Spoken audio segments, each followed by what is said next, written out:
നമസ്കാരം.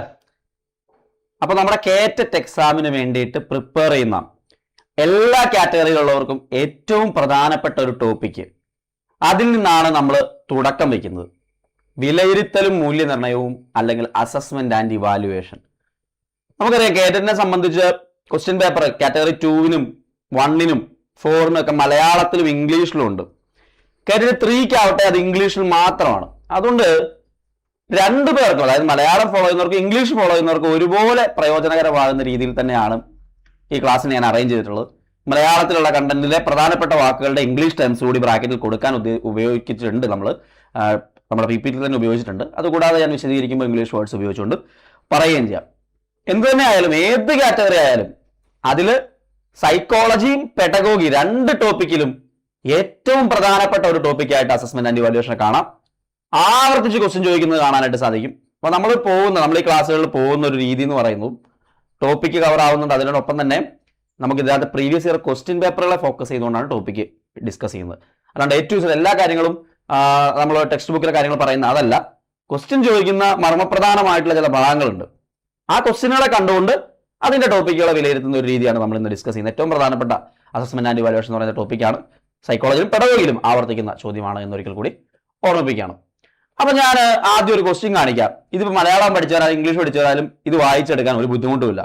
കോഴ്സ് തുടങ്ങുന്നതിന് മുമ്പ് തന്നെ നിശ്ചിത പരിധി നിർണ്ണയിച്ചുകൊണ്ട് നടപ്പിലാക്കുന്ന ഗ്രേഡിംഗ് സമ്പ്രദായത്തെ അറിയപ്പെടുന്നത്. അപ്പൊ ഗ്രേഡിംഗ് അസസ്മെന്റ് ആൻഡ് ഇവാലുവേഷനിൽ ഏറ്റവും പ്രധാനപ്പെട്ട ഒരു ടോപ്പിക്കാണ് ഗ്രേഡിംഗ് എന്ന് പറയുന്നത്. നമ്മളൊരു കോഴ്സ് തുടങ്ങുന്നതിന് മുമ്പ് തന്നെ അതിന്റെ നിശ്ചിത ലിമിറ്റ് നിർണ്ണയിച്ചുകൊണ്ട് നമ്മൾ ഗ്രേഡിംഗ് രീതി നടത്തുകയാണെങ്കിൽ അത് അബ്സല്യൂട്ട് ഗ്രേഡിംഗ് ആണോ, റിലേറ്റീവ് ഗ്രേഡിംഗ് ആണോ, ഡയറക്റ്റ് ഗ്രേഡിംഗ് ആണോ, കമ്പാരിറ്റീവ് ഗ്രേഡിംഗ് ആണോ? ഗ്രേഡിംഗ് പല രീതിയിലുണ്ട്. അത് ക്വസ്റ്റ്യൻ ആയിട്ട് ആവർത്തിക്കാറുണ്ട്. ഇവിടുത്തെ ആൻസർ ഏതാണ് എന്ന് നിങ്ങൾക്ക് പറയാൻ സാധിക്കുമോ? ഏതാണ്? കോഴ്സ് തുടങ്ങുന്നതിന് മുമ്പ് തന്നെ നമ്മൾ നിശ്ചിത ലിമിറ്റ് നിർണ്ണയിച്ചുകൊണ്ട് നടപ്പിലാക്കുന്നത് അബ്സല്യൂട്ട് ഗ്രേഡിംഗ് ആണ്. അപ്പൊ absolute grading, relative grading, direct grading, comparative grading, ഇതിന്റെയൊക്കെ മീനിങ് ഒന്ന് അറിഞ്ഞിരിക്കണം. കാരണം ഇതേപോലെ തന്നെ ക്വസ്റ്റ്യൻ ചോദിക്കാറുണ്ട്. ഇത് പ്രീവിയസ് ഇയർ ക്വസ്റ്റ്യൻ ആണ് ഞാൻ നിങ്ങളുടെ മുമ്പിലേക്ക് ഇപ്പൊ കാണിച്ചിരിക്കുന്നത്. അപ്പൊ അബ്സല്യൂട്ട് ഗ്രേഡിംഗ് എന്ന് പറയുമ്പോൾ കോഴ്സ് തുടങ്ങുന്നതിന് മുമ്പ് തന്നെ ഓരോ ഗ്രേഡിനും എത്ര മാർക്ക് വേണമെന്ന് കൃത്യമായി നിശ്ചയിച്ചിട്ടുണ്ടാവും. അതായത് 90% മുകളിൽ A ഗ്രേഡ്, 80-നും 89-നും ഇടയ്ക്ക് B ഗ്രേഡ്, ഇങ്ങനെ നമ്മൾ നിർണ്ണയിച്ചിട്ടുണ്ടെങ്കിൽ അത് നമ്മൾ കോഴ്സ് ആരംഭിക്കുന്നതിന് മുമ്പ് തന്നെ സ്റ്റാർട്ട് ചെയ്തിട്ടുള്ളതാണ്. ഇപ്പോൾ നമ്മൾ SSLC എക്സാമിനാണെങ്കിൽ A+A അത് നമ്മൾ നിർണ്ണയിച്ചിട്ടുണ്ട്, ഓൾറെഡി നിർണ്ണയിച്ചിട്ടുണ്ട്. എത്ര പെർസെൻറ്റേജ് മാർക്ക് കിട്ടുന്നവരാണ് A ഗ്രേഡിൽ വരുന്നത് എന്ന് മുൻപേ നിശ്ചയിച്ച് വെച്ചിട്ടുണ്ട്. മറ്റു കുട്ടികളുടെ പ്രകടനം ഇതിനെ ബാധിക്കുന്നില്ല. അതായത് നമ്മൾ എന്ത് എഴുതിയെടുത്തു എന്നുള്ളത് മാത്രമാണ് പ്രാധാന്യം. അതുകൊണ്ട് ബാക്കി കൂടെയുള്ളവർ എഴുതിയവർ എത്ര മാർക്ക് കിട്ടിയാതൊന്നും ഇവിടെ ഇമ്പോർട്ടൻസ് കൊടുക്കുന്ന കാര്യമല്ല. അതാണ് അബ്സല്യൂട്ട് ഗ്രേഡിംഗ് എന്ന് പറയുന്നത്. അടുത്ത പ്രധാനപ്പെട്ട ഒരു കാര്യം എന്ന് പറയുന്നത് റിലേറ്റീവ് ഗ്രേഡിംഗ് ആണ്. ഇത് ഒരു ക്ലാസ്സിലെ കുട്ടികളുടെ മൊത്തത്തിലുള്ള പ്രകടനത്തെ അടിസ്ഥാനമാക്കിയാണ് റിലേറ്റീവ് ഗ്രേഡിംഗ് നമ്മൾ നിർണ്ണയിക്കുക. അപ്പൊ എങ്ങനെയാ? ഒരു ക്ലാസ്സിലെ കുട്ടികളുടെ മൊത്തത്തിലുള്ള പ്രകടനത്തെ അടിസ്ഥാനമാക്കിയുണ്ട്. ഒരു കുട്ടിക്ക് ഗ്രേഡ് ലഭിക്കുന്നത് മറ്റു കുട്ടികളുടെ മാർക്കുമായി താരതമ്യം ചെയ്താണ്. അപ്പൊ അബ്സല്യൂട്ടിൽ അങ്ങനെയില്ല. റിലേറ്റീവ് എന്ന് പറയുന്നത് മറ്റുള്ളവരുമായിട്ട് താരതമ്യം ചെയ്യുന്നുണ്ട്. ഉദാഹരണത്തിന് ക്ലാസ്സിൽ ഏറ്റവും കൂടുതൽ മാർക്ക് വാങ്ങിയ 10% പേർക്ക് A ഗ്രേഡ്, ആ രീതിയിൽ മറ്റുള്ളവരിൽ നിന്ന് സെലക്ട് ചെയ്ത 10% പേർക്ക് A ഗ്രേഡ് എന്ന് കൊടുക്കുകയാണ്. മറ്റുള്ളവരുമായിട്ട് കമ്പയർ ചെയ്തിട്ടാണ് മാർക്ക് ഇടുന്നത് അല്ലെങ്കിൽ ഗ്രേഡ് നിർണ്ണയിക്കുന്നത്. അതാണ് റിലേറ്റീവ് ഗ്രേഡിംഗ് എന്ന് പറയുന്നത്. അടുത്ത പ്രധാനപ്പെട്ട ഒരു ടൈം നോക്കിയേ, ഡയറക്റ്റ് ഗ്രേഡിംഗ് ആണ്. മാർക്കുകൾ നൽകാതെ കുട്ടിയുടെ പ്രകടനം നേരിൽ കണ്ട് വിലയിരുത്തി ഗ്രേഡ് നൽകുന്ന രീതി. അതായത് നമ്മൾ പ്രൊജക്റ്റ് നടത്തി, അല്ലെങ്കിൽ പ്രസംഗം നടത്തി, അല്ലെങ്കിൽ ഒരു സ്പോർട്സ് ഇവന്റ് നടത്തി, അത് നോക്കിയിട്ട് നേരെ ABC എന്ന് ഗ്രേഡ് കൊടുക്കും, അല്ലാണ്ട് മാർക്ക് കൊടുക്കുമല്ല. ചില കലാകായിക മേഖലയിലൊക്കെയുള്ള ഗ്രേഡിംഗ് രീതി ഈ രീതിയിലാണ് പോവുക. ABC ഗ്രേഡ് ഡയറക്റ്റ് കൊടുക്കണം, അല്ലാണ്ട് മാർക്ക് കൊടുത്തിട്ട് ഗ്രേഡ് ആക്കുന്ന രീതി അല്ല. അബ്സല്യൂട്ടിൽ അങ്ങനെയായിരുന്നു. ഇനി കമ്പാരിറ്റീവ് ഗ്രേഡിംഗ് എന്ന് പറയുമ്പോൾ റിലേറ്റീവ് ഗ്രേഡിംഗിന് സമാനമായിട്ട് കുട്ടികളെ പരസ്പരം ഒത്തുനോക്കി താരതമ്യം ചെയ്തുകൊണ്ട് ഗ്രേഡ് നിശ്ചയിക്കുന്ന രീതിയാണ് കമ്പാരിറ്റീവ് ഗ്രേഡിംഗ് എന്ന് പറയുന്നത്. അപ്പോൾ ടേംസ് അറിഞ്ഞിരുന്നാൽ തന്നെ ഒരു മാർക്ക് നിങ്ങൾക്ക് ഉറപ്പിക്കാം. അത് സൈക്കോളജിയിലും പെഡഗോഗിയിലും ഉറപ്പിക്കാം. ഇമ്പോർട്ടൻ്റ് ആയിട്ട് റിപ്പീറ്റ് ആയിട്ട് ചോദിക്കുന്ന ഒരു ക്വസ്റ്റ്യൻ ആണ്. മറ്റൊരു ക്വസ്റ്റ്യൻ നോക്കൂ. ഒരു വിദ്യാർത്ഥിയുടെ സമഗ്ര പ്രകടനത്തെ, സമഗ്രം എന്ന് പറഞ്ഞാൽ എന്താ? ഓവറോൾ പ്രകടനത്തെ വിലയിരുത്താൻ ഉപയോഗിക്കാവുന്ന ഏറ്റവും അനുയോജ്യമായ രീതി. വിലയിരുത്തൽ എന്ന് പറഞ്ഞാൽ അസസ്മെന്റ് ഇവാലുവേഷന്റെ ഒക്കെ മലയാളം വരുന്നതാണ് കേട്ടോ. വിലയിരുത്തുക ഒരു വിദ്യാർത്ഥിയുടെ ഓവറോൾ പെർഫോമൻസിനെ, സമഗ്ര പ്രകടനത്തെ വിലയിരുത്താൻ ഉപയോഗിക്കാവുന്ന ഏറ്റവും അനുയോജ്യമായ രീതി ഏതാണ്? ആത്യന്തിക മൂല്യനിർണ്ണയം, സമ്മേറ്റീവ് അസസ്മെന്റ് അല്ലെങ്കിൽ സമ്മേറ്റീവ് ഇവാലുവേഷൻ. നിരന്തര മൂല്യനിർണ്ണയം, കണ്ടിന്യൂസ് അസസ്മെന്റ് അല്ലെങ്കിൽ ഫോർമേറ്റീവ് ഇവാലുവേഷൻ. പ്രകടന മൂല്യനിർണ്ണയം അഥവാ പെർഫോമൻസ് ഇവാലുവേഷൻ. നിരന്തരവും സമഗ്രവുമായ മൂല്യനിർണ്ണയം അഥവാ continuous and comprehensive evaluation. Repeat ആയിട്ട് ചോദിക്കുന്ന ക്വസ്റ്റ്യൻ ആണ്. ഇതിൽ ഓരോ ടൈമും പഠിക്കേണ്ട. സമ്മേറ്റീവ് എന്താണ്, കണ്ടിന്യൂസ് അസസ്മെന്റ് എന്താണ്, അല്ലെങ്കിൽ ഫോർമേറ്റീവ് എന്താണ്, പെർഫോമൻസ് ഇവാലുവേഷൻ എന്താണ്, CCE എന്താണ്. സമഗ്ര പഠനത്തെ വിലയിരുത്താനായിട്ട് എന്ന് പറയുമ്പോൾ അത് തീർച്ചയായിട്ടും നമുക്ക് ഏതാണ്, കണ്ടിന്യൂസ് ആൻഡ് കോംപ്രിഹെൻസീവ് ഇവാലുവേഷൻ ആണ്. ഓപ്ഷൻ ഡി ആണ് ഇവിടുത്തെ ആൻസർ വരിക. ഫസ്റ്റ് പോയിന്റിൽ ആൻസർ കൊടുത്തിട്ടുണ്ട്. ഒരു വിദ്യാർത്ഥിയുടെ ഓവറോൾ പെർഫോമൻസിനെ വിലയിരുത്താൻ ഉപയോഗിക്കുന്ന ഏറ്റവും അനുയോജ്യമായ രീതി എന്ന് ചോദിച്ചാൽ സമഗ്രവുമായ മൂല്യനിർണ്ണയം, അല്ലെങ്കിൽ നിരന്തരവും സമഗ്രവുമായ മൂല്യനിർണ്ണയം. കണ്ടിന്യൂസ്, തുടർച്ചയായിട്ട് അവരെ സമഗ്രമായിട്ട് അവരെ വിലയിരുത്തുക. കണ്ടിന്യൂസ് ആൻഡ് കോംപ്രിഹെൻസീവ്, അതാണ് ഏറ്റവും സൂട്ടബിൾ കറക്റ്റ് ആൻസർ, CCE. ആത്യന്തിക മൂല്യനിർണ്ണയം എന്ന് പറഞ്ഞാൽ എന്താ? Summative assessment. പഠന കാലയളവിന്റെ അവസാനം നടത്തുന്ന പരീക്ഷയാണ് ആത്യന്തിക മൂല്യനിർണ്ണയം. ഒരു പഠനം പൂർത്തിയാക്കുന്ന സമയത്ത് അവസാനം, നിങ്ങൾ ഒരു സെമസ്റ്റർ തീർക്കുമ്പോഴോ ഒരു ഇയർ തീർക്കുമ്പോഴോ ഒക്കെ അവസാനം നടത്തുന്ന എക്സാമിലെ, അതാണ് സമ്മേറ്റീവ് വാല്യുവേഷൻ എന്ന് പറയുന്നത്. ഓർത്തിരിക്കണം, അങ്ങനെ തന്നെ ചോദിക്കാറുണ്ട്. നിരന്തര മൂല്യനിർണ്ണയം, കണ്ടിന്യൂസ് അസസ്മെന്റ് എന്ന് പറയുമ്പോൾ എന്താ? ഫോർമേറ്റീവ്, കണ്ടിന്യൂസ് എന്ന് പറയുമ്പോൾ തുടർച്ചയായിട്ട്, ഫോർമേറ്റീവ് ആണ് ശരിക്കും. സംരചനാ മൂല്യനിർണ്ണയം എന്ന് അതിനൊരു മലയാളം പറയും. ശരിക്കും നിരന്തരം എന്ന് പറയുന്നത് കണ്ടിന്യൂസ് എന്നുള്ള വേർഡ് ഉപയോഗിക്കുമെങ്കിലും ഫോർമേറ്റീവിന് സമാനമായിട്ട് വരുന്നുണ്ട്. ഫോർമേറ്റീവിന്റെ കറക്റ്റ് മലയാളം എന്ന് പറയുന്നത് ഈ പറയുന്ന സംരചനാ മൂല്യനിർണ്ണയമാണ്. അതായത് നിങ്ങൾ പഠിച്ചുകൊണ്ടിരിക്കുമ്പോൾ തന്നെ ആ പഠന പ്രവർത്തനങ്ങൾക്കിടയിൽ തന്നെ തുടർച്ചയായിട്ട് നടത്തുന്ന വിലയിരുത്തലിനെയാണ് നമ്മൾ നിരന്തര മൂല്യനിർണ്ണയം അഥവാ ഫോർമേറ്റീവ് അസസ്മെന്റ് എന്ന് പറയാം. അടുത്തത് പെർഫോമൻസ് ഇവാലുവേഷൻ ആണ്. കുട്ടികളുടെ പ്രത്യേക കഴിവുകളോ പ്രകടനങ്ങളോ മാത്രം വിലയിരുത്തുന്ന രീതിയാണ് പെർഫോമൻസ് ഇവാലുവേഷൻ അഥവാ പ്രകടന മൂല്യനിർണ്ണയം എന്ന് പറയുന്നത്. നമ്മൾ പറഞ്ഞ CCE, കണ്ടിന്യൂസ് ആൻഡ് കോംപ്രിഹെൻസീവ്. അതിനകത്ത് കുട്ടിയുടെ എല്ലാ കാര്യം, കണ്ടിന്യൂസ് എന്ന് പറയുമ്പോൾ തുടർച്ചയായിട്ട്, കോംപ്രിഹെൻസീവ് എന്ന് പറയുന്നത് സമഗ്രമായിട്ട് കുട്ടിയുടെ പഠന വിഷയങ്ങളുണ്ടാവും, സ്കോളസ്റ്റിക് ആയിട്ടുള്ള കായികം, കല, സ്വഭാവ ഗുണങ്ങൾ, ഇതൊക്കെ വിലയിരുത്തും. ഒരുപോലെ തുടർച്ചയായിട്ട് വിലയിരുത്തുന്ന രീതിയാണിത്. അതുകൊണ്ട് സമഗ്ര പ്രകടനത്തിന് ഏറ്റവും അനുയോജ്യമാകുന്നത് ഈ പറയുന്ന നിരന്തരവും സമഗ്രവുമായിട്ടുള്ള മൂല്യനിർണ്ണയമാണ് എന്നുള്ളത് ഓർത്തിരിക്കാം. അടുത്ത പ്രധാനപ്പെട്ട ഒരു ടോപ്പിക് നോക്കിയാൽ സംരചനാ മൂല്യനിർണ്ണയം. ഞാൻ നേരത്തെ നിങ്ങളോട് പറഞ്ഞ ആ ഒരു വേർഡ് സംരചനാ മൂല്യനിർണ്ണയം എന്തിന്റെ വേർഡാണെന്ന് പറഞ്ഞേ? അത് നമ്മുടെ ഫോർമേറ്റീവ് വാല്യുവേഷന്റെ പച്ച മലയാളം വാക്കാണ് ഈ സംരചനാ മൂല്യനിർണ്ണയം. ഫോർമേറ്റീവ് വാല്യുവേഷന്റെ ആ വേർഡ് പഠിക്കാൻ വേണ്ടിയിട്ടാണ് ഞാൻ അവിടെ കൊണ്ട് കൊടുത്തിരിക്കുന്നത്. അപ്പൊ ഈ സംരചനാ മൂല്യനിർണ്ണയം അല്ലെങ്കിൽ ഫോർമേറ്റീവ് ഇവാലുവേഷൻ ഉത്തരമായി വരാവുന്ന പോയിന്റ്സ് ആണ് ഞാൻ അവിടെ കൊടുത്തിരിക്കുന്നത്. ഒരേ സമയം തന്നെ അധ്യാപകനും വിദ്യാർത്ഥിക്കും ഫീഡ്ബാക്ക് അഥവാ പ്രതിപുഷ്ടി, ഫീഡ്ബാക്കിന്റെ മലയാളമാണ് പ്രതിപുഷ്ടി. ഒരേ സമയം അധ്യാപകനും വിദ്യാർത്ഥിക്കും ഫീഡ്ബാക്ക് നൽകുന്നത് സംരചനാ മൂല്യനിർണ്ണയം വഴിയാണ്. അതുപോലെ പോരായ്മകളെ അപ്പോൾ പരിഹരിക്കാനാവുന്ന മൂല്യനിർണ്ണയ രീതി സംരചനാ മൂല്യനിർണ്ണയമാണ്, ഫോർമേറ്റീവ് ആണ്. നിങ്ങൾക്ക് ഫീഡ്ബാക്ക് അപ്പം തന്നെ കിട്ടും. അപ്പം തന്നെ നിങ്ങൾക്ക് ഈ കാര്യങ്ങൾ പരിഹരിച്ചു പോകാനായിട്ട് സാധിക്കുകയും ചെയ്യും. തുടരെയുള്ളതും ഇടവിട്ടുള്ളതുമായ രീതിയിൽ നിരന്തരമായി നടത്തുന്ന ഇവാലുവേഷൻ രീതി ഏതാണെന്ന് ചോദിച്ചാൽ അതും ഫോർമേറ്റീവ് ആണ്, അല്ലെങ്കിൽ സംരചന മൂല്യനിർണ്ണയമാണ്. ഇതെല്ലാം ചോദ്യമായിട്ട് ചോദിക്കാവുന്ന വാക്കുകളാണ്, ഓർത്തോണം. അടുത്ത് ആത്യന്തികം. എന്തിന്റെയാ? നോക്കിക്കുക, രണ്ടാമത്തെ പോയിന്റ് നോക്കിയാൽ കൊടുത്തതിൽ സമ്മേറ്റീവ് വാല്യുവേഷന്റെ പച്ച മലയാളമാണ് ആത്യന്തിക മൂല്യനിർണ്ണയം. സമ്മേറ്റീവ് വാല്യുവേഷന്റെ പച്ച മലയാളമാണ് ആത്യന്തിക മൂല്യനിർണ്ണയം. ഒരു യൂണിറ്റോ പാഠഭാഗമോ പഠിപ്പിച്ചു തീർന്നതിന് ശേഷം നടത്തുന്ന മൂല്യനിർണ്ണയമാണ് ആത്യന്തിക മൂല്യനിർണ്ണയം. അപ്പൊ നിങ്ങൾ പഠിപ്പിച്ച് തീർന്ന ശേഷം സമ്മേറ്റീവ് വാല്യുവേഷൻ നടന്നു, പഠിപ്പിക്കുന്നതിനൊപ്പം എന്നുള്ളത് ഫോർമേറ്റീവ്, ഇത് സമ്മേറ്റീവ്. വിദ്യാർത്ഥികളുടെ മൊത്തത്തിലുള്ള പ്രകടനം വിലയിരുത്താൻ നടത്തുന്നത് ആത്യന്തിക മൂല്യനിർണ്ണയമാണ്. ഒരു അധ്യാപകന്റെയോ ഒരു അധ്യയനത്തിന്റെയോ ഒരു ടേമിന്റെയോ കോഴ്സിന്റെയോ അന്ത്യത്തിൽ നടത്തുന്നതാണ് ആത്യന്തിക മൂല്യനിർണ്ണയം അഥവാ സമ്മേറ്റീവ് വാല്യുവേഷൻ. ഘട്ടം ഘട്ടമായി നടത്തുന്ന വിലയിരുത്തൽ എന്ന് പറഞ്ഞാൽ ഒരു സ്റ്റേജ് കഴിയുമ്പോൾ, സെമസ്റ്റർ കഴിയുമ്പോൾ എന്നാണ് ഉദ്ദേശിച്ചിരിക്കുന്നത്. ഗ്രേഡുകൾ നൽകാനും ഉയർന്ന ക്ലാസ്സിലേക്ക് പ്രൊമോഷൻ നൽകാനും ഒക്കെ സമ്മേറ്റീവ് വാല്യുവേഷൻ നമുക്ക് പ്രയോജനപ്പെടുത്താനായിട്ട് സാധിക്കും. അടുത്ത നമ്മുടെ കണ്ടിന്യൂസ് ആൻഡ് കോംപ്രിഹെൻസീവ് വാല്യുവേഷൻ ഉത്തരം വരാൻ സാധ്യതയുള്ള ചോദ്യങ്ങളൊക്കെ അവിടെ പോയിന്റ് ഒക്കെ അവിടെ കൊടുത്തിട്ടുണ്ട്. നമ്മൾ ഇപ്പൊ ഫോളോ ചെയ്യുന്ന ഏതാണെന്ന് ചോദിച്ചാൽ ഇന്നത്തെ വിലയിരുത്തൽ പ്രക്രിയ അറിയപ്പെടുന്നത് നിരന്തരവും സമഗ്രവുമായ മൂല്യനിർണ്ണയം, കണ്ടിന്യൂസ് ആൻഡ് കോംപ്രിഹെൻസീവ് വാല്യുവേഷൻ. കുട്ടിയുടെ പഠന പുരോഗതി നിർണ്ണയിക്കുന്നത് കണ്ടിന്യൂസ് ഇവാലുവേഷനിലും അതുപോലെ ടേമിന്റെ ഇവാലുവേഷനിലും സിയും ടിയും ഇത് രണ്ടും കൂടി ചേർത്തിട്ടാണ് CCE നിർണ്ണയിക്കുന്നത്. സിയും ടിയും, കണ്ടിന്യൂസ് ഇവാലുവേഷൻ ആണ് CE, ടേമിന്റെ ഇവാലുവേഷൻ ആണ് TE എന്ന് പറയുന്നത്, ഓർത്തിരിക്കുക. മൂല്യനിർണ്ണയത്തിന്റെ ആധുനിക സങ്കല്പം നിരന്തരമായ ഒരു പ്രക്രിയയെ കണക്കാക്കുന്നത്, അല്ലെങ്കിൽ ഇവാലുവേഷന്റെ പുതിയ കാലത്ത് നമ്മൾ ഫോളോ ചെയ്യുന്ന രീതി നിരന്തരവും സമഗ്രവുമായ മൂല്യനിർണ്ണയം, continuous and comprehensive evaluation. Okay, ഇനി ടേം മൂല്യനിർണ്ണയം എന്താണ്? ഓരോ വിഷയങ്ങൾക്കും ടേമിൽ പരിഗണിക്കപ്പെടുന്ന യൂണിറ്റുകളിലെ ഉള്ളടക്ക മേഖലകളെ അടിസ്ഥാനമാക്കി വിലയിരുത്തുന്നു. ഒരു ടേമിൽ എന്തെല്ലാം പഠിപ്പിച്ച് തീർത്തു, ഹാഫ് ടൈം, മിഡ് ടൈം എന്നൊക്കെ നമ്മൾ പറയില്ലേ, ആ മിഡ് ടൈമിൽ എത്ര ചാപ്റ്റർ പഠിപ്പിച്ചു, അതിന്റെ എക്സാം. പഠന നേട്ടങ്ങൾ ഊന്നൽ കൊടുത്തുകൊണ്ട് തരത്തിൽ ആശയങ്ങളും ശേഷികളും വിലയിരുത്തുന്നതിന് ഉതകുന്ന ചോദ്യങ്ങൾ തയ്യാറാക്കി നടത്തുന്നതാണ് ടേം മൂല്യനിർണ്ണയം. പഠന നേട്ടങ്ങൾ ഊന്നൽ കൊടുക്കുന്ന തരത്തിൽ ആശയങ്ങളും ശേഷികളും വിലയിരുത്തുന്നതിന് ഉതകുന്ന ചോദ്യങ്ങൾ തയ്യാറാക്കി നടത്തുന്നതാണ് ടേം മൂല്യനിർണ്ണയം എന്നുള്ളത് കൂടി ഓർത്തിരിക്കുക. ടേം വിലയിരുത്തലിലെ ചോദ്യ പേപ്പർ തയ്യാറാക്കേണ്ടത് എങ്ങനെയാണ്? ഓരോ യൂണിറ്റ് ആശയ മേഖലകൾക്കും, അതായത് നിങ്ങൾ പഠിപ്പിച്ച ഓരോ യൂണിറ്റിലെയും പ്രധാനപ്പെട്ട കൺസെപ്റ്റുകൾക്ക് വിവിധ തലത്തിലുള്ള മാനസിക പ്രക്രിയകൾ സൈക്കോളജിക്കലായിട്ട് നിങ്ങൾക്ക് അല്ലെങ്കിൽ അവർക്ക് മെന്റലായിട്ട് അവർക്ക് യൂസ് ചെയ്യേണ്ട പ്രോസസ്സുകൾ ഉണ്ടാവും. ഓരോന്നിനും കൃത്യമായ വെയിറ്റേജ് നൽകിക്കൊണ്ട് ഡിഫറൻഷിയേറ്റ് ചെയ്യപ്പെട്ടുള്ള വൈവിധ്യമാർന്ന ചോദ്യങ്ങൾ ഉൾപ്പെട്ടിട്ടുണ്ടെന്ന് ഉറപ്പുവരുത്തിക്കൊണ്ട് വേണം നമ്മളൊരു ടേം വിലയിരുത്തലിനുള്ള ചോദ്യപേപ്പർ ഒരു അധ്യാപകൻ അല്ലെങ്കിൽ അധ്യാപിക തയ്യാറാക്കാനായിട്ട്. ചോദ്യങ്ങൾക്ക് അനുയോജ്യമായ സൂചകങ്ങൾ വികസിപ്പിക്കുകയും അവ അടിസ്ഥാനമാക്കി വിലയിരുത്തൽ നിർവചിക്കുകയും ചെയ്യുന്നതാണ് ടേം മൂല്യനിർണ്ണയത്തിന്റെ പ്രത്യേകത. ഇതൊക്കെ ഒന്ന് ഓർത്തിരിക്കുന്നത് നല്ലതാണ്. ഓരോ ചോദ്യത്തിനും വേണ്ടി തയ്യാറാക്കിയിട്ടുള്ള സൂചകങ്ങളെ അടിസ്ഥാനപ്പെടുത്തി പോയിന്റ് നൽകി പഠിതാവിന്റെ ഓവറോൾ ഗ്രേഡ് നിർണ്ണയിക്കും ടേമിന്റെ മൂല്യനിർണ്ണയത്തിലൂടെ. ഇതൊക്കെ അതിന്റെ പോയിന്റ്സ് ആയിട്ട് അഡീഷണൽ ഫാക്ടുകളായിട്ട് ഓർത്തിരിക്കാം, പറഞ്ഞിരിക്കുക. മറ്റൊരു ചോദ്യം വീണ്ടും നിങ്ങളുടെ മുമ്പിലേക്ക് ഇടുകയാണ്. വീണ്ടും അസസ്മെന്റ് ആൻഡ് ഇവാലുവേഷനിൽ ഒരു പ്രധാനപ്പെട്ട ടേം അവിടെ ഉപയോഗിച്ചിട്ടുണ്ട്. അത് കുട്ടികളുടെ പഠന പ്രശ്നങ്ങളും പഠന പോരായ്മകളും കണ്ടെത്തുന്നതിനായി സ്വീകരിക്കാവുന്നത് പ്ലേസ്മെന്റ് ഇവാലുവേഷൻ ആണോ, ഡയഗ്നോസ്റ്റിക് മൂല്യനിർണ്ണയമാണോ, സമ്മേറ്റീവ് ആണോ? ഇതൊന്നുമല്ല. കുട്ടികളുടെ പഠന പ്രശ്നങ്ങളും പഠന പോരായ്മകളും എടുത്തു ചോദിച്ചിട്ടുണ്ടെങ്കിൽ അതിന് ഒരൊറ്റ ഉത്തരമേ ഉള്ളൂ. ആ ഉത്തരം ഡയഗ്നോസ്റ്റിക് ഇവാലുവേഷൻ, ഡയഗ്നോസ്റ്റിക് ടെസ്റ്റ് അല്ലെങ്കിൽ നിദാന ശോധകം. അതാണ് പച്ച മലയാളം കേട്ടോ. ഡയഗ്നോസ്റ്റിക് ഇവാലുവേഷൻ, ഡയഗ്നോസ്റ്റിക് ടെസ്റ്റ് അല്ലെങ്കിൽ നിദാന ശോധകം.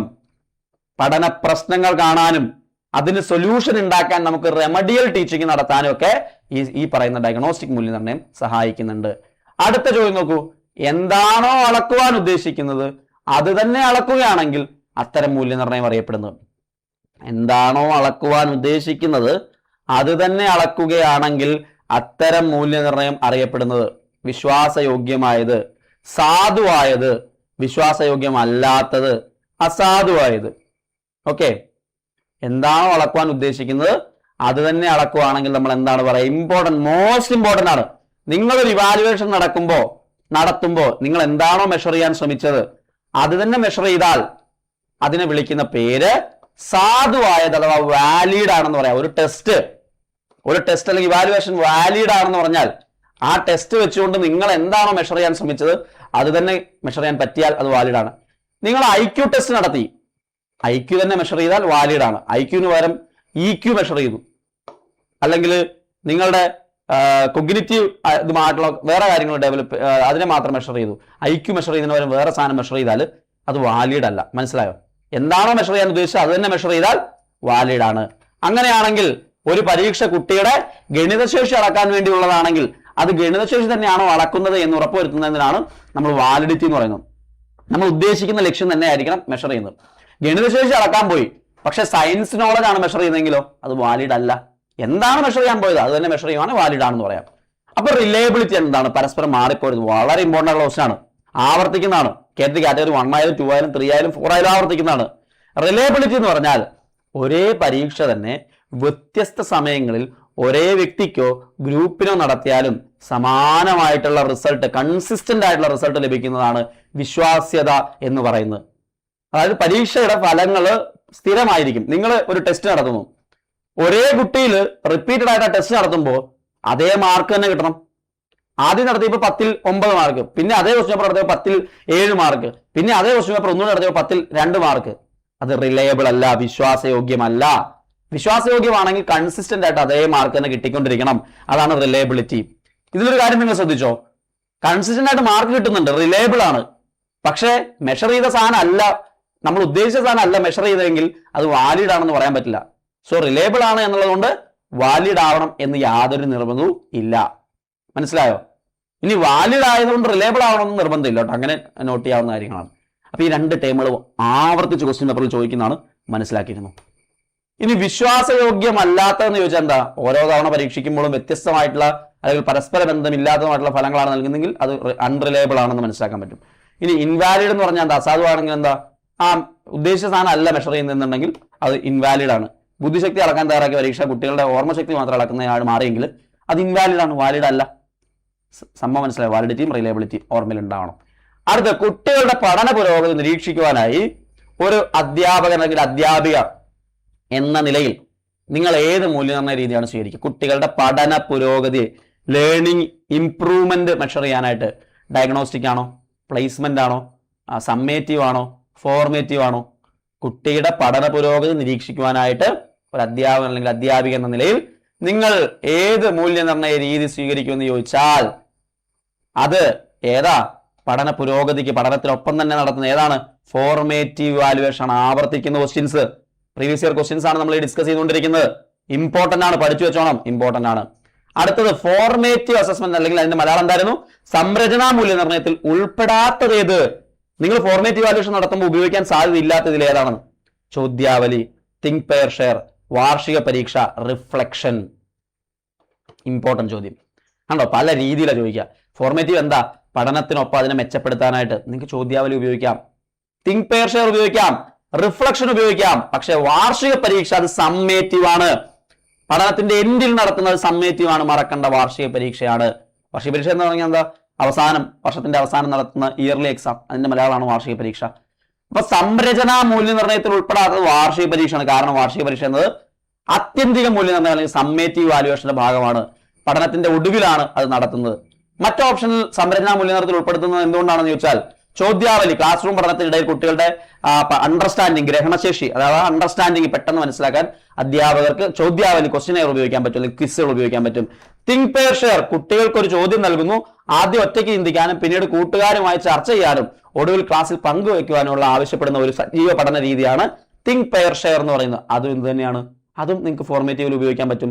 റിഫ്ലക്ഷൻ, സ്വയം വിലയിരുത്തൽ, താൻ എന്താണ് പഠിച്ചതെന്നും എവിടെയാണ് ബുദ്ധിമുട്ടുകൾ നേരിടുന്നതും കുട്ടി സ്വയം ചിന്തിച്ച് വിലയിരുത്തുന്ന രീതിയാണിത്. ഇത് കുട്ടിയുടെ പഠനം മെച്ചപ്പെടുത്താനായിട്ട് റിഫ്ലക്ഷൻ സഹായിക്കുന്നുണ്ട്. ഓക്കെ, പഠന പ്രക്രിയ നടക്കുമ്പോൾ തന്നെ അതിനെ മെച്ചപ്പെടുത്താനായിട്ടാണ് നമ്മൾ സംരചന അല്ലെങ്കിൽ ഫോർമേറ്റീവ് വാല്യുവേഷൻ അസസ്മെന്റ് ഉപയോഗിക്കുന്നത്. കോഴ്സിന്റെ വർഷത്തിന്റെ അവസാനമുള്ളതാണ് ആ സമ്മേറ്റീവ് അസസ്മെന്റ് എന്നുള്ളത് കൂടി ഓർത്തിരിക്കുക, ഇമ്പോർട്ടന്റ് ആയിട്ടുള്ള കാര്യമാണ്. അക്കാദമീയ പ്രവർത്തനങ്ങളും മറ്റ് വിദ്യാഭ്യാസ പ്രവർത്തനങ്ങളും മൂല്യനിർണ്ണയത്തിനായി ഒന്നിച്ച് സൂക്ഷിക്കുന്നതാണ്. പോർട്ട്ഫോളിയോ, ആക്ഷൻ റിസർച്ച്, പ്രൊജക്ട്, ഉപാഖ്യാന രേഖ. അക്കാദമീയ പ്രവർത്തനങ്ങളും മറ്റ് വിദ്യാഭ്യാസ പ്രവർത്തനങ്ങളും മൂല്യനിർണ്ണയത്തിനായി ഒന്നിച്ച് സൂക്ഷിക്കുന്നത് ഏതാണ്? നമ്മൾ അക്കാഡമിക്കലി ഉള്ള കാര്യങ്ങളൊക്കെ ചേർത്ത് ഉപയോഗിക്കുന്നത് എന്തിനു വേണ്ടിയിട്ടാണ്? പോർട്ട്ഫോളിയോ ആണ്, ആക്ഷൻ റിസർച്ച് ആണ്, പ്രൊജക്ട് ആണ്, ഉപാഖ്യാന രേഖ. ഉപാഖ്യാന രേഖ മാത്രമേ അത് വേർഡ് നിങ്ങൾക്ക് മനസ്സിലായിട്ടുണ്ടാവില്ല. അനക്ഡോട്ടൽ റെക്കോർഡിന്റെ മലയാളമാണ് ഉപാഖ്യാന രേഖ. സഞ്ചിത രേഖ എന്ന് പറയും ക്യുമുലേറ്റീവ് റെക്കോർഡിന്. അനക്ഡോട്ടൽ റെക്കോർഡ്, ഉപാഖ്യാന രേഖ. സഞ്ചിത രേഖ എന്ന് പറഞ്ഞാൽ ക്യുമുലേറ്റീവ് റെക്കോർഡ്, മറക്കണ്ട. പക്ഷെ അത് രണ്ടും ഇവിടെ വരുന്നില്ലാത്തതുകൊണ്ട് വിട്ടേര്. അക്കാദമീയ പ്രവർത്തനങ്ങളും മറ്റ് എല്ലാ കാര്യങ്ങളും ഉൾപ്പെടുത്തുന്ന സാധനമാണ് പോർട്ട്ഫോളിയോ. നിങ്ങൾ എല്ലാവരും പക്ഷെ ബി എഡ് കാലത്തും ഒക്കെ ചെയ്തിട്ടുണ്ടാവും പോർട്ട്ഫോളിയോ എന്ന് പറയുന്ന സംഭവം. അടുത്ത ക്വസ്റ്റ്യൻസിന്റെ കലവറയാണ് ഈ 3 പോയിന്റ്സ്. അതായത് നിങ്ങളുടെ ലേണിങ്ങിനെ വിലയിരുത്താൻ, ഇവാലുവേറ്റ് ചെയ്യാനായിട്ട് അതിന്റെ തമ്മിലുള്ള ബന്ധം പരിഗണിക്കുമ്പോൾ വിലയിരുത്തൽ പ്രക്രിയയ്ക്ക് 3 തലങ്ങളുള്ളതായിട്ട് കാണാൻ സാധിക്കും. ഏതൊക്കെയാണ്? Assessment for learning, assessment as learning, assessment of learning. പഠനത്തിനായുള്ള വിലയിരുത്തൽ, വിലയിരുത്തൽ തന്നെ പഠനം, പഠനത്തെ വിലയിരുത്തൽ. 3 പ്രധാനപ്പെട്ട ആശയങ്ങൾ പഠിച്ചോണേ. അസസ്മെന്റ് ഫോർ ലേണിംഗ്, പഠനത്തിനായുള്ള വിലയിരുത്തൽ. അതായത് നേരത്തെ ഞാൻ ഫോർമേറ്റീവ് പറഞ്ഞില്ലേ, അപ്പൊ എന്താ ചെയ്യുന്നത്? പഠനത്തിനൊപ്പം തന്നെ അതിനെ മെച്ചപ്പെടുത്താൻ വേണ്ടിയിട്ട് നമ്മൾ നടത്തുന്ന സാധനം, അതിനെ തന്നെയാണ് ഈ പഠനത്തിനായുള്ള വിലയിരുത്തൽ, അസസ്മെന്റ് ഫോർ ലേണിംഗ് ക്ലാസിഫൈ ചെയ്യുന്നത്. അത് ഫോർമേറ്റീവ് ഇൻ നേച്ചർ ആണ്. ഫോർമേറ്റീവ് പഠനത്തിനൊപ്പം തന്നെ നടത്തുന്നതാണ്. അസസ്മെന്റ് ആസ് ലേണിംഗ്, പഠനം തന്നെ വിലയിരുത്തൽ, അത് റിഫ്ലക്ഷൻ ആണ്, അല്ലെങ്കിൽ മെറ്റാകോഗ്നിഷൻ എന്ന് പറയും. അതീത ചിന്ത, നിങ്ങളുടെ ചിന്തകളെ കുറിച്ചുള്ള നിങ്ങളുടെ ചിന്ത. അപ്പൊ ഒരു കുട്ടി അവന്റെ ക്വസ്റ്റ്യൻ പേപ്പർ കിട്ടുമ്പോൾ, അല്ലെങ്കിൽ അവന്റെ ആൻസർ ഷീറ്റ് കിട്ടുമ്പോൾ, അല്ലെങ്കിൽ അവന്റെ അസൈൻമെന്റ് റിപ്പോർട്ട് കിട്ടുമ്പോൾ എന്തുകൊണ്ട് മാർക്ക് കുറഞ്ഞു, ഏത് ക്വസ്റ്റ്യൻ എന്റെ മാർക്ക് കുറഞ്ഞു എന്ന് വിലയിരുത്തുന്നതിനാണ് അസസ്മെന്റ് ആസ് ലേണിംഗ്, വിലയിരുത്തൽ തന്നെ പഠനം എന്ന് പറയുന്നത്. പഠനത്തെ വിലയിരുത്തൽ അസസ്മെന്റ് ഓഫ് ലേണിംഗ് എന്ന് പറഞ്ഞാൽ എന്താണ്? അത് സമ്മേറ്റീവ് ആണ്, ആത്യന്തികമാണ്. End of term, end of year, end of semester, അതിന്റെ അവസാനം നടത്തുന്നതാണ്. നമ്മൾ എന്തോരം പഠിച്ചു എന്ന് മനസ്സിലാക്കാൻ നടത്തുന്നതാണ് assessment of learning. Assessment for learning summative അല്ല, ഫോർമേറ്റീവ് ഇൻ നേച്ചർ ആണ്. അസസ്മെന്റ് ഓഫ് ലേണിംഗ് സമ്മേറ്റീവ് ആണ്. അസസ്മെന്റ് ആസ് ലേണിംഗ് എന്ന് പറയുന്നത് മെറ്റാകോഗ്നിറ്റീവ് ആണ്. ഈ 3 കാര്യങ്ങൾ ഓർത്താൽ അവിടെ നിന്നുള്ള ആൻസറുകൾ കിട്ടും. ഞാൻ ആ കാര്യങ്ങളെല്ലാം വിശദമായിട്ട് നോട്ടിൽ കൊടുത്തിട്ടുണ്ട്. നോക്കിയേ, അസസ്മെന്റ് ഫോർ എന്താണെന്ന് പറഞ്ഞിട്ടുണ്ട്. നമ്മളിപ്പോൾ അധ്യാപകരുടെയും സഹപാഠികളുടെ ഒക്കെ കൂടെ പഠനത്തെ മുന്നോട്ട് കൊണ്ടുപോകാനായിട്ട് നമ്മൾ പഠനം നടക്കുന്ന സമയത്ത് തന്നെ അതിന്റെ റിസൾട്ടിന് വേണ്ടിയിട്ട് വിലയിരുത്തൽ നടത്തുന്ന രീതിയാണ്. ഫീഡ്ബാക്കുകളൊക്കെ അപ്പം തന്നെ കിട്ടുന്ന ഒരു രീതിയാണ് അസസ്മെന്റ് ഫോർ ലേണിംഗ് എന്ന് പറയുന്നത്. അത് ഫോർമേറ്റീവ് ആണ്. ആസ് ലേണിംഗ് എന്ന് പറയുന്നത് സ്വയം വിമർശനാത്മകമായി ക്രിട്ടിക്കലി സ്വയം ഇവാലുവേറ്റ് ചെയ്യുന്നു. അപ്പോ അത് മെറ്റാകോഗ്നിറ്റീവ് ആണ്. നമ്മളുടെ പോരായ്മകളും സ്ട്രെങ്തും കണ്ടെത്താൻ നമ്മൾ തന്നെ ശ്രമിക്കുന്നു. Assessment as learning. ഇനി പഠനത്തെ വിലയിരുത്തൽ അല്ലെങ്കിൽ അസസ്മെന്റ് ഓഫ് ലേണിംഗ് നിശ്ചിത കാലയളവിന് ശേഷം സമ്മേറ്റീവ് ആണ്, അല്ലെ, ഇയർ എൻഡിലും സെമസ്റ്റർ എൻഡിലും നടത്തുന്നതാണ്. ഓക്കെ, അപ്പൊ ഇതൊക്കെ ഒന്ന് ഓർമ്മയിൽ ഉണ്ടാവുന്നത് നല്ലതാണ്. ഇനി നമ്മൾ നേരത്തെ പറഞ്ഞ ഗ്രേഡിങ്ങിനകത്ത് ചില പ്രധാനപ്പെട്ട കാര്യങ്ങളൊന്ന് പഠിച്ചു വെച്ചു. ഗ്രേഡസ് എന്ന ലാറ്റിൻ വേർഡിൽ നിന്നുണ്ടായ ഗ്രേഡ് എന്ന് പറയുന്നത്, ഗ്രേഡസ് എന്നാൽ പടി, സ്റ്റെപ്പ് എന്നുള്ള അർത്ഥത്തിലാണ്. ഒരു സ്കോർ ഇടവേള മൊത്തമായി സൂചിപ്പിക്കുന്നതാണ് ഗ്രേഡ് എന്ന് ഉദ്ദേശിക്കുന്നത്. അപ്പൊ വിദ്യാർത്ഥികളുടെ എല്ലാ വിഷയങ്ങളിലുമുള്ള സ്കോറിനെ മൊത്തത്തിൽ വിലയിരുത്തി അവയെ ഗ്രേഡുകളാക്കി തിരിച്ച് പ്രത്യേക ചിഹ്നങ്ങൾ നൽകി നിൽക്കുന്ന രീതിയാണ് ഗ്രേഡിംഗ് സമ്പ്രദായം എന്ന് പറയുന്നതൊക്കെ നിങ്ങൾക്ക് അറിയാം. നിരന്തരവും സമഗ്രവുമായിട്ടുള്ള കണ്ടിന്യൂസ് ആൻഡ് കോംപ്രിഹെൻസീവ് ഇവാലുവേഷൻ രീതിയിൽ തന്നെയാണ് ഗ്രേഡിംഗ് ഇപ്പോൾ കൊണ്ടുകൊണ്ടിരിക്കുന്നത്. ഓക്കെ, അക്ഷരങ്ങൾ ഉപയോഗിച്ചുള്ള ഏതാനും ക്ലാസിഫിക്കേഷൻ ആയിട്ട് തിരിക്കുന്നതാണ് ഗ്രേഡിംഗ് സമ്പ്രദായം. നമ്മുടെ സിദ്ധിയുടെ, നമ്മുടെ നോളജിന്റെ അളവ് വ്യക്തമാക്കുക എന്നുള്ളതാണ് ഗ്രേഡിങ്ങിന്റെ പ്രധാനപ്പെട്ട ധർമ്മം എന്ന് പറയുന്നത്. അപ്പൊ അതിൽ ഡയറക്റ്റ് ഗ്രേഡിംഗ് അഥവാ പ്രത്യക്ഷ ഗ്രേഡിംഗ് ഉണ്ട്, അബ്സല്യൂട്ട് ഗ്രേഡിംഗ് അഥവാ സംഖ്യാധിഷ്ഠിത ഗ്രേഡിംഗ്, രണ്ടായിട്ട് മെയിൻലി ക്ലാസിഫൈ ചെയ്യുന്നുണ്ട്. ഓക്കെ, ഉത്തരപേപ്പറുകളിൽ നമ്മൾ മാർക്ക് കൊടുക്കാതെ ഡയറക്റ്റ് ഗ്രേഡ് കൊടുക്കുന്നതാണ് നമ്മൾ നേരത്തെ പറഞ്ഞ പോലെ ഡയറക്റ്റ് ഗ്രേഡിംഗ് അഥവാ പ്രത്യക്ഷ ഗ്രേഡിംഗ് എന്ന് പറയുന്നത്.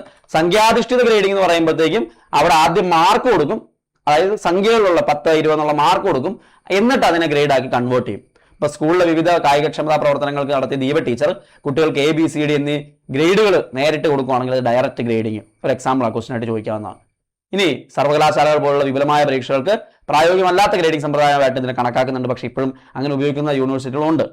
3 പോയിന്റ് 5 പോയിന്റ് സ്കെയിലാണ് പ്രത്യക്ഷ ഗ്രേഡുകൾക്ക് ഉപയോഗിക്കുന്നത് എന്നുള്ള ഓർത്തിരിക്കുക.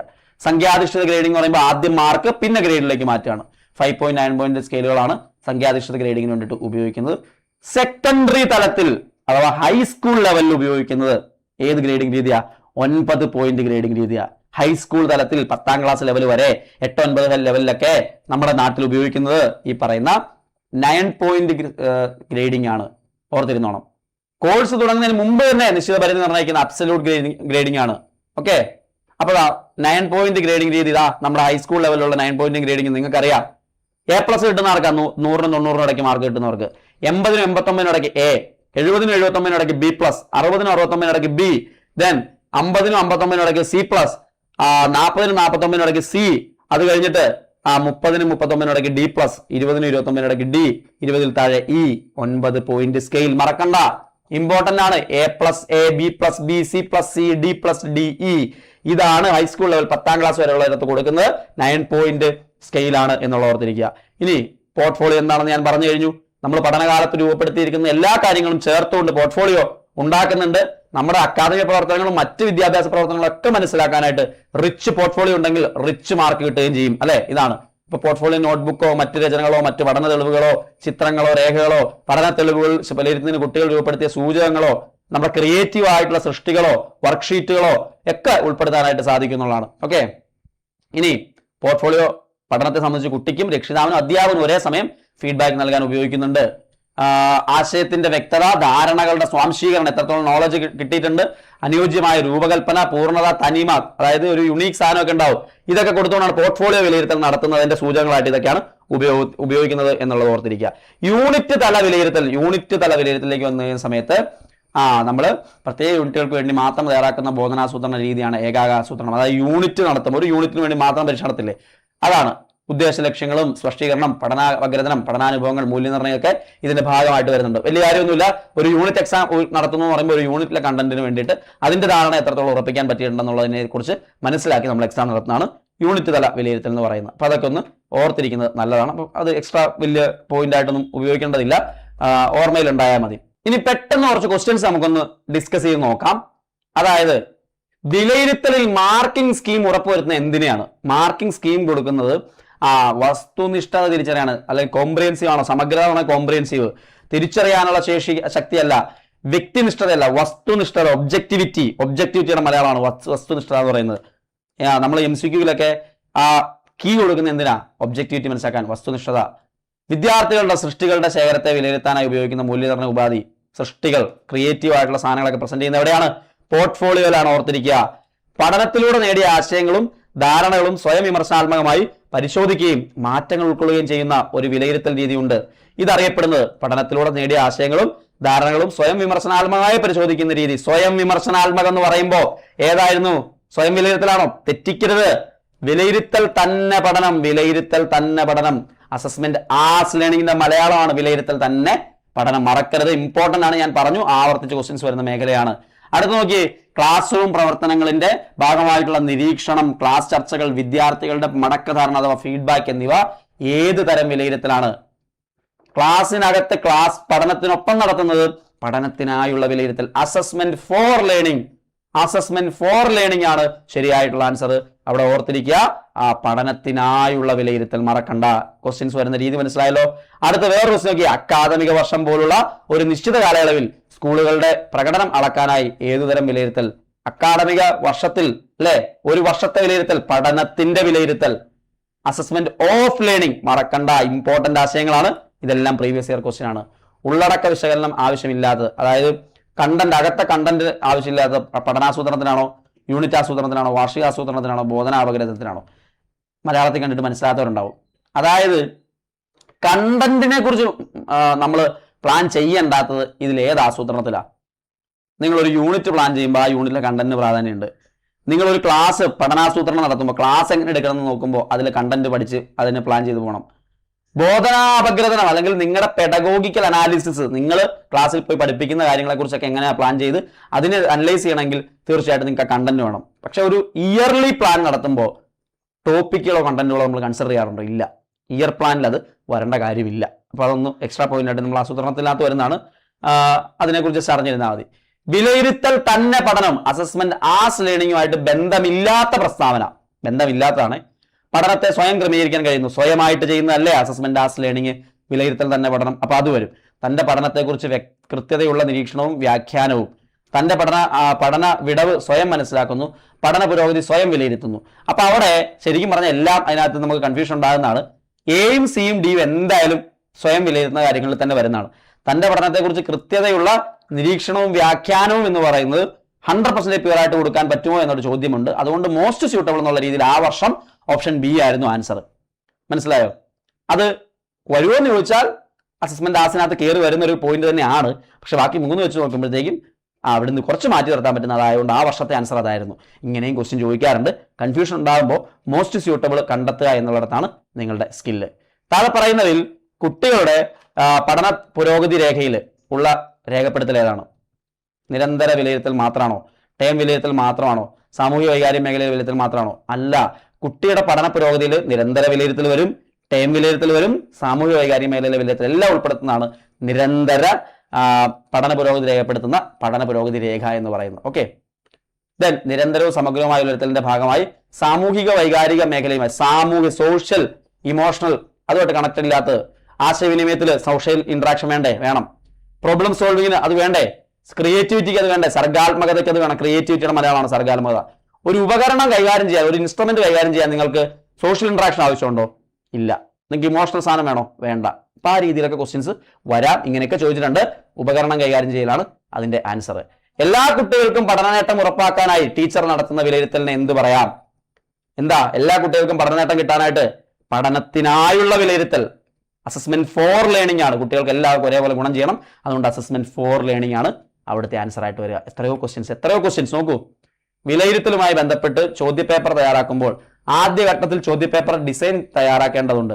താഴെ പറയുന്ന ഈ പ്രക്രിയ, ചോദ്യപേപ്പർ ഡിസൈൻ ഉണ്ടാക്കുമ്പോൾ ഈ ഏതുമായിട്ടാണ് കണക്ഷൻ ഇല്ലാത്തത്? നിങ്ങൾ ചിന്താശേഷിക്ക്, കുട്ടികൾക്ക് ചിന്തിക്കാനുള്ള ശേഷികൾക്ക് വെയിറ്റേജ് കൊടുക്കണം. ഗ്രേഡിംഗ് സൂചകങ്ങൾക്കുള്ള വെയിറ്റേജ് അവിടെ കൊടുക്കാറുണ്ടോ? വിവിധ ചോദ്യ മാതൃകകൾക്കുള്ള വെയിറ്റ് പല MCQ, essay, ഷോർട്ട് ആൻസർ കൊടുക്കണ്ടേ? കാഠിന്യ നിലവാരം അല്ലെ, കട്ടി കൂടിയ average, above average, below average കുട്ടികൾ എല്ലാവർക്കും ഉള്ള കാഠിന്യത്തിനനുസരിച്ചുള്ള ക്വസ്റ്റ്യൻസ് കൊടുക്കണം. അതും വേണം. പക്ഷെ ഗ്രേഡിംഗ് സൂചകങ്ങൾക്കുള്ള വെയിറ്റേജ് എന്ന് പറയുന്നത് അവിടെ കൊടുക്കേണ്ടതില്ല. ഡിസൈനകത്ത് വേണ്ടതല്ല. Option B is the right answer. ബോധനത്തിന്റെ അന്ത്യത്തിൽ പഠിപ്പിക്കുന്നതിന്റെ അവസാനം നടത്തുന്ന മൂല്യനിർണ്ണയം. ക്ലാസ് ഒരു ടേം ഇയറിന്റെ അവസാനം നടത്തുന്നത് ഏതാണ്? സമ്മേറ്റീവ്. അതിന്റെ മലയാളമാണ് ആത്യന്തിക മൂല്യനിർണ്ണയം എന്ന് പറയുന്നത്. ഈ ടേമുകളൊക്കെ ഞാൻ തുടക്കത്തിൽ പരിചയപ്പെടുത്തി കഴിഞ്ഞു. ഇമ്പോർട്ടന്റ് ആണ്. വീണ്ടും നോക്കൂ. തുടരെയുള്ളതും ഇടവിട്ടുള്ളതുമായ മൂല്യനിർണ്ണയം. തുടരെയുള്ളതും ഇടവിട്ടുള്ളതുമായിട്ടുള്ള മൂല്യനിർണ്ണയം എന്ന് പറയുമ്പോൾ ഫോർമേറ്റീവ് ആണ്. മറക്കണ്ട. സംരചന മൂല്യനിർണ്ണയം ഫോർമേറ്റീവിന്റെ മലയാളം. നിരന്തര വിലയിരുത്തലിന്റെ ഭാഗമായി കുട്ടികളുടെ പോർട്ട്ഫോളിയോയിൽ ഉൾപ്പെടാത്തത് പരിസര പഠന ഡയറി അല്ലെ. നമ്മൾ സറൗണ്ടിങ്ങിനെ കുറിച്ച് എൻവയോൺമെന്റൽ സയൻസിന്റെ ഡയറി ഉപയോഗിക്കാം, സെമിനാർ റിപ്പോർട്ട് ഉപയോഗിക്കാം. കുട്ടികൾ തയ്യാറാക്കിയ മാതൃകകളുണ്ട്. അല്ലാണ്ട് ടീച്ചിങ് മാനുവലിലെ പ്രക്രിയ പേജ് അത് വേറെ സാധനമാണ്. ടീച്ചിങ് മാനുവൽ എന്ന് പറയുന്നത് ടീച്ചേഴ്സുമായിട്ട് ബന്ധപ്പെട്ട സാധനമാണ്. ഓപ്ഷൻ സി ആണ് ശരിയായിട്ടുള്ള ആൻസർ ആയിട്ട് അവിടെ വരുന്നത്. സോ ഒരു സെറ്റ് ഓഫ് ക്വസ്റ്റ്യൻസും അതിനകത്തെ പ്രധാനപ്പെട്ട കണ്ടന്റുകളും ആവർത്തിച്ച് വരുന്ന അസസ്മെന്റ് ആൻഡ് ഇവാലുവേഷൻ ടോപ്പിക്കുകളും നിങ്ങളുടെ മുമ്പിൽ ഞാൻ എത്തിച്ചിട്ടുണ്ട്. സോ യൂസ്ഫുൾ ആയെന്ന് പ്രതീക്ഷിക്കുകയാണ്. വീണ്ടും കാണാം. എല്ലാവർക്കും നന്ദി.